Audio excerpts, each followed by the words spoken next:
দর্শক দেখছিলাম এখানে চমৎকার একটি গাভী বাছুর, একেবারে শিরা কোয়ালিটির, হাই ভোল্টেজ। আর এই গাভী বাছুরটি দেখছেন হচ্ছে মোস্তফা ভাই, বেটা বাচ্চা। মোস্তফা ভাই আসসালামু আলাইকুম, কেমন আছেন? আলহামদুলিল্লাহ ভালো আছি ইনশাআল্লাহ। এখনো দাঁতেই নাই? না এখনো দাঁতে নাই। হাই ভোল্টেজ বাচ্চা, 10 কেজি দুধ হবে। হ্যাঁ 10 কেজি। আচ্ছা, আমরা দেখছিলাম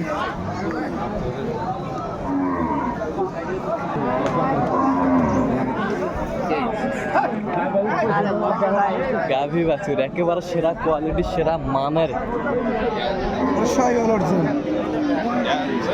আলাপ নেই, আমরা 150 কেজি। আপনি 150 করেছেন? আচ্ছা, কত চাইছে উনি শেষ ম্যাচ? ওই 55। 55। আচ্ছা ঠিক আছে। আচ্ছা, যাবে কোথায় এগুলো? হ্যাঁ যাবে কোথায়? এলা যাবি ফেনী। আচ্ছা, নাম্বারটা একটু বলুন তো আপনার। 01733072799। আচ্ছা, নাম্বার যতগুলো হবে। হ্যাঁ এই নাম্বার। ঠিক আছে, ওকে।